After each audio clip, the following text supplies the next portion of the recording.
Nende akende taga on 1000 ruutmeetrit veneeri, 2,5 kilomeetrit prusse ja 25 000 kruvi. Just nimelt, see on Valga uus ekstreemspordihall, mis asub Valga linna ääres, kus noortel on nüüd võimalik ennast arendada heades tingimustes. Loomulikult peeti ka kohe samal päeval üks vägev võistlus maha, kus said noored enda oskusi proovile panna. Uut skateparki oli tulnud vaatama nii kaugemalt Eestist kui ka Lätist. Uurisime Valga ekstreemspordi eestvedaja Lauri Lombi käest, mida see hall tähendab noortele.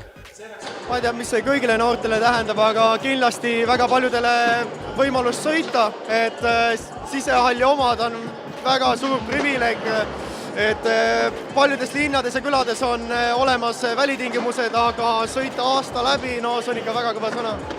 Kui palju te panustasite oma energiat selle halli tegemisse? Ma ei tea, mitu kilovatti läks, aga päris palju nagu ajutööd läks, et ausalt öelda, kui nüüd päris ausalt öelda, siis ega meil oli põhimõtteliselt mehed tulid ehitama ja meil oli ikka veel plaan poolik, võib öelda, et kõik need 3 nädalat, mis siin ehitatud sai, oli ikka väga aktiivne ajutöö nii-öelda. Kui palju noori üldse Valgas tegeleb sihukese ekstreemspordiga?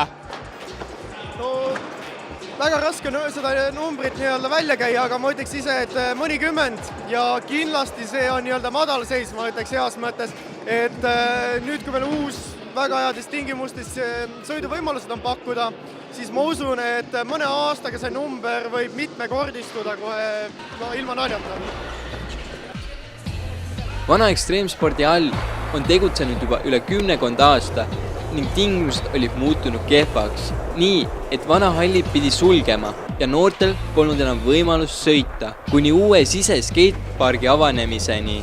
Ekstreemspordi hall pole kaugeltki valmis, kuna plaanitakse ka suurendada seda välipargiga. Mis võimalusi üldse see ekstreemspordi hall pakub noortele? No, esimene võimalus on see, et saavad käia ja harjutada ekstreemsporti siis kas tõukeratta, BMX-i või rulaga või mis iganes muu sõiduvahendiga, mis on kaherattaline.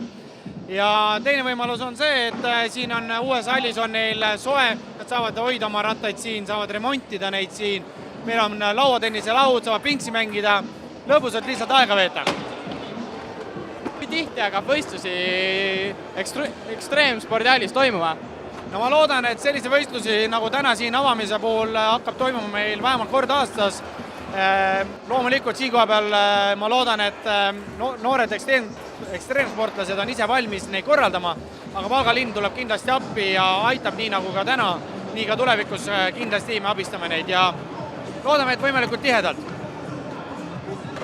Kes siia üldse saavad tulla? Põhimõtteliselt saavad siia tulla kõik, kes soovivad. Kindaid lahtioleku aegu meil ei ole, küll aga iga päev, ma arvan, peale kooli on noored siin ja sõidavad ja kõige parem on vaadata Facebookist, Valga sisehall on leht, spetsiaalne leht, kirjutage sinna sõnum ja sealt kaudu saab siis kas Lauri Lomp või keegi teine vastab ja saate siia tulla, et päris mitmel noorel on võtmed, nemad teevad siis uksi lahti.